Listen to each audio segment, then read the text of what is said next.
the Challenge Cup Final on May 7th. It's going to be Washington Spirit versus North Carolina Courage. The East meet again. Lisa, we've got the two teams who went 1-2 essentially in the East region gonna battle it out for the Challenge Cup. For folks who are just joining us for the first time or maybe are unfamiliar with Challenge Cup a little bit, this year's edition, the third edition of Challenge Cup, featured 12 clubs broken down over three regions. You had the East, West, and Central regions battling it out in group stage play for spots of the Final Four, the semifinals, and now we've got two finalists in the Challenge Cup, and it's all coming back to the East. It's got Spirit, got Courage. The game is going to take place number 3 versus number 4. It's going to be playing at North Carolina Wake Med Soccer Park in Cary, North Carolina. Courage, the hosts in this one. Let's talk a little bit about these two teams, maybe their history in the Challenge Cup specifically so far. We've got these two teams that played out to 2-2 draws against each other, Lisa. So it's almost like 2-2 draws. 2-2 draws. That's what it broke down to. But not for lack of impressive play, I think, on either side of the pitch. I enjoyed when these two teams went head to head in their group stage, and now they're going to be duking it out for a chance to lift the cup. And so there's already a bit of familiarity there for both of these teams as they prepare to take the pitch. I think we have to look back at the history between these two sides that started the last Challenge Cup weekend in March. So it's really just over a month. These teams will face each other 3 times in Challenge Cup play. And to reflect on how the Challenge Cup semifinals happened, and it was the top team in each region plus the number 2 overall team, which happened to be Washington Spirit. And the fact that this each region now are 2 of the 4 teams have made it to the Challenge Cup final says a lot about the competition in that East region. It was North Carolina, Gotham, Washington, and Orlando Pride. So many people talked about how the West region was really tough with OL Reign, Portland, San Diego, and Angel City. And it's not to say that that wasn't tough either, but when you have 2 of 4 teams from the East making it to the final, I think it's tough competition in the East region. But these two sides, the first time they met March 30th, it was a 2-2 draw. Washington actually went down 2-0 early in the first half. I think it was 26 minutes when Dabinia had the opening goal, and then Taylor Smith notched the second one for North Carolina. But Rodman and Hatch able to get back equalizers in the second half. Washington ended up outshooting North Carolina in that game, specifically in the second half, 20-5 in that match. But shots on target, 5 for Washington Spirit and 4 for North Carolina. So 4 of North Carolina's 5 shots were on target. Washington was just shooting at what they could. But remember, Washington Spirit started this Challenge Cup a little slow, not on even ground, not on sure footing. And as they grew into themselves and into the Challenge Cup, they just got progressively better. The second time these two teams met, April 23rd, again, a 2-2 draw at the end of it. Dabinia nets another one. Mary Barkley got a goal as well. And Ashley Hatch scored a brace, one of those being a penalty kick that was called at the end of the game in the 75th minute. So Hatch scored the opener and then bookended the game of goals, getting the penalty kick in the 75th minute. But North Carolina and Washington, they both have 12 goals for throughout this Challenge Cup. So each team is averaging 2 goals a game. And that's a pretty impressive stat too, because they score a lot of goals and they have a lot of open run of play throughout the games. I'm excited to watch this one a third time, but I really did want to look back at the first 2 times they met, because it sets the scene for what is to come in the Challenge Cup final. I think so too. Honestly, I'm keeping my eyes more on the more recent of the 2 matches that they played each other, right? Because I think that one settles it's most fresh in your mind. Sort of rounded out Challenge Cup group play for these 2 teams, and just sort of looking at them between the first half into the second half for either of these teams. You had I don't know if I would call this game end to end. It sort of had that energy at first. You had, Hatch getting on the board for the Spirit very early on in the 15 minutes, and then the Courage kind of chasing things a little bit, and being the home team in this one as well. But seeing the debut start for Caroline and the Courage, I think people were really, really excited about that. And this was a performance that delivered essentially by this player, winning a penalty and then having, Dabinia go ahead and convert that and kind of level things up. I liked the tempo of that game. I thought it was very exciting. It was a match that I think a lot of people had their eyes on because of the accessibility to it on the broadcast, and I thought it was a thrilling game. I think between these two sides, and my hope is that we see something similar in this. Now, I don't know if it's going to, get to the point where we're going to see some end-to-end action again, and that maybe we're going to see a regulation, tied up and have to go to penalties. I don't know if my my heart could take that. I know. If we have a Challenge Cup final determined on penalties, but it wouldn't be the first time.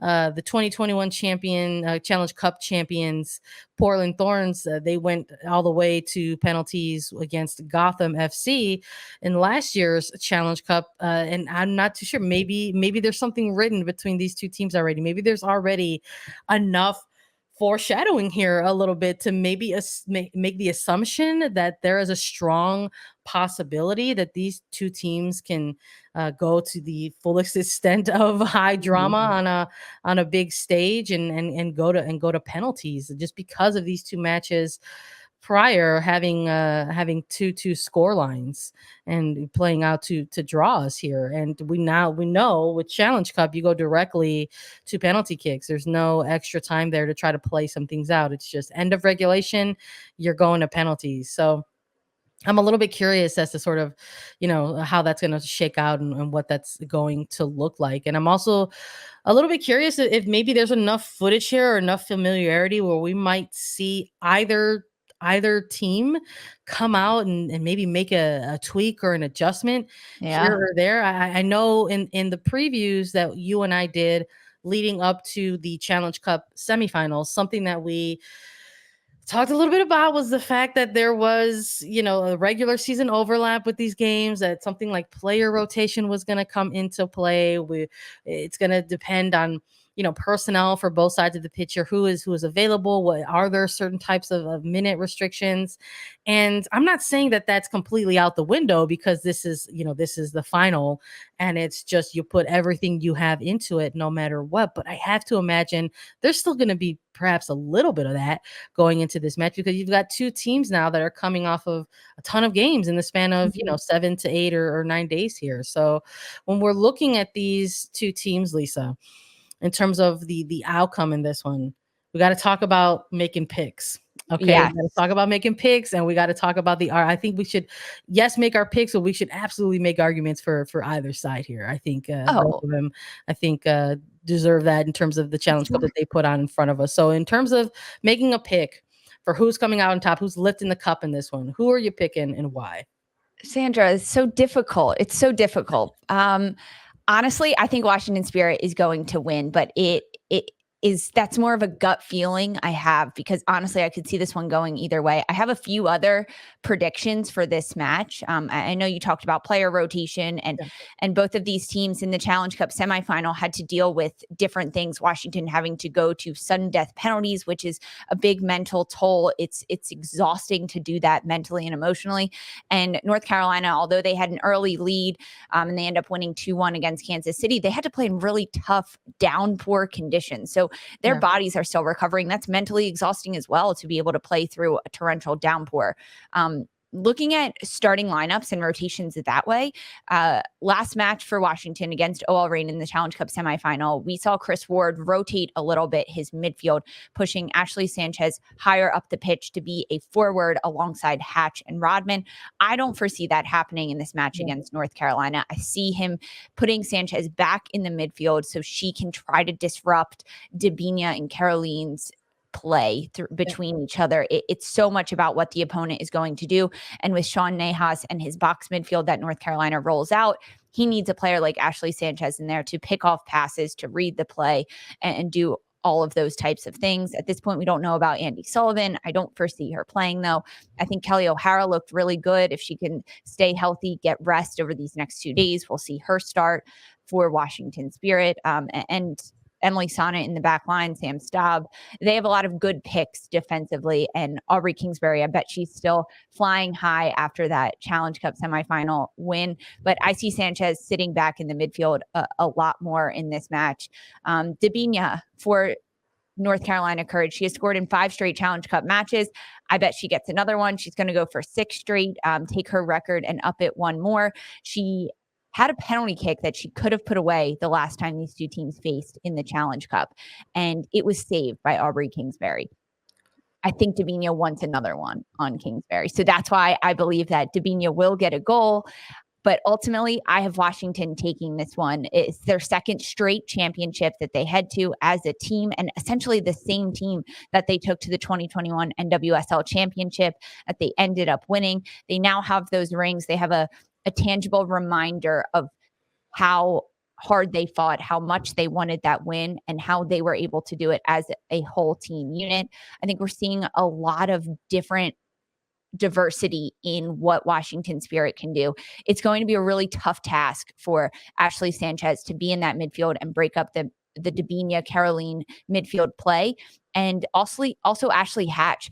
Chris Ward is going to ask a lot of her to get touches on the ball. She did not touch the ball nearly enough against OL Reign. She was hidden behind defenders. They did a really good job of preventing the ball into Hatch. But if she can just get one touch on it, a feed up and into her, that then she can lay it off to Anna Helferty, Sanchez, or Rodman, it's going to make the difference for Washington. But I have Washington ultimately becoming the Challenge Cup champions in this one. Sandra, who do you have? What predictions do you see coming true? Any personnel rotation you want to see from either side? Listen, I picked against OL Reign in the semifinal, but I had OL Reign picked in our Challenge Cup overall preview to win the Challenge Cup. And I'm looking at these 2 teams now, and I've been going back and forth. You know, I knew we were going to hop on this podcast and record this preview and say, you know, we're going to have to do picks. And I was going back and forth and back and forth. And I thought for a second, even toying with the idea about the potential for penalty kicks. And I've been very impressed with sort of the evolution and the growth of this Spirit side through the Challenge Cup. It just sort of has felt like they've gotten a little bit stronger as the Challenge Cup has gone on for them.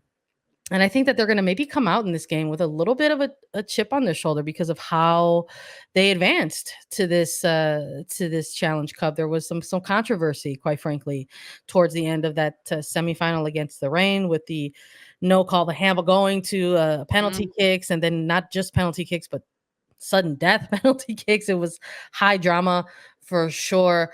But I'm taking things into consideration like the player rotation aspect, depth, you know, bench depth, the quick turnaround, and something else that I'm taking a look at that I probably maybe shouldn't tip my hat one way or the other. But I'm looking at the fact that this is going to be held at Wake Med Soccer Park in North Carolina. And I got to say, after taking a look at some of the previous performances, I'm going to be going with North Carolina Courage in this one. I think that there is enough there. There's enough footage to have. There's enough tape on both sides of the pitch to go back and filter through and say, here's where we need to make an adjustment. Here's what we need to do. I think both of the games that they faced off against the Washington Spirit were wildly different games. I think they had 2 attempts, two times where they had 2-2 draw, but that first match, it was a game that they allowed the Spirit back into and ultimately closed out with that 2-2 draw. And this second match was a little more end to end.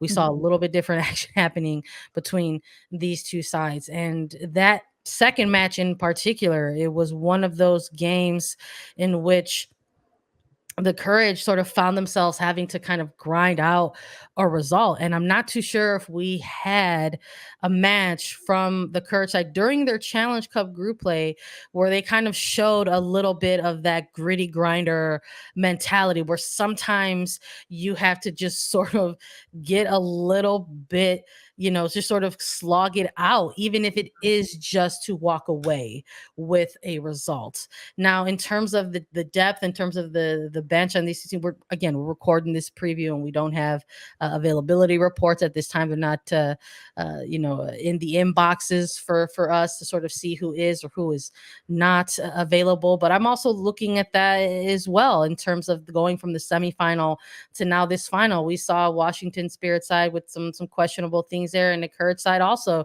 where maybe there had some players listed as out, but now they're sort of bumped up to questionable. I'm looking to see if maybe somebody like a Carson Pickett is going to be more readily available for this type of match. I think she's a phenomenal player for them. She absolutely breaks a different level when she's out on the flanks for them. But I'm also equally impressed with their rookies as well. They're young players.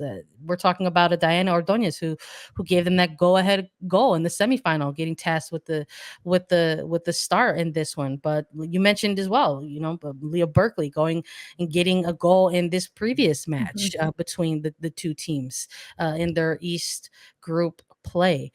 So I'm looking for what is essentially going to be perhaps a home field boost for this team, and maybe that they sort of ride that and kind of potentially use that as a bit of an X factor for themselves, because I mostly am of the belief that these two teams are pretty they match up with each other very well. I don't know if I would say that they're evenly matched, but I do believe that what we're going to see in the cup final are two teams that have familiarity with each other, and there's going to maybe be a lot of cancellation out on the pitch in that aspect. So I'm a little nervous that maybe this game could come down to penalties, but my hope is that it gets taken care of in regulation and that it's going to be the North Carolina Courage lifting the cup. I don't see it going to penalties just because Washington just did that against OL Reign, and they could have put it away during the match. So I don't think so. I think Washington wants to end this in regulation. They have 90 full minutes to get the job done. But I like it. I like that you're taking the home side. I think playing at Wake Med Soccer Park is a huge advantage for North Carolina to have their fans there. I know that people are excited to have those tickets and to be able to go to this Challenge Cup final. We even got some comments on our YouTube page of people that listen into Attacking Third saying, hey, we can't be there for the pregame show. We can't be there for the Challenge Cup live recap because I'm going to the game. So I'm super happy for those fans because that's huge. Like, that's awesome. As a fan, you've watched your team play on the road and now you get to go to a cup final at home for North Carolina and up against a Washington Spirit team that, you're exactly right, they could cancel each other out in a lot of different facets all over the pitch. It's going to be a game of momentum and a game of moments in these moments of greatness. Which players are going to step up? We know Dabinia is going to have a number of those moments. Caroline is going to have those moments. Carson Pickett going to have some of those moments. But I also believe Ashley Sanchez, Trinity Rodman, they're going to have those moments. Aubrey Bledsoe is going to have those moments of greatness. I'm truly so excited for this match. You've got North Carolina. I've got Washington. We'll see on Saturday how it all boils down. We'll see. North Carolina Courage taking on Washington Spirit Saturday, May 7th, 1 p.m. Eastern time on CBS. You love to see it. You love to hear it. We're going to be keeping an eye on it. Don't forget to tune in to our pregame and postgame live with Lori Lindsey. We're going to be on YouTube taking care of all of the action for you and all the buildup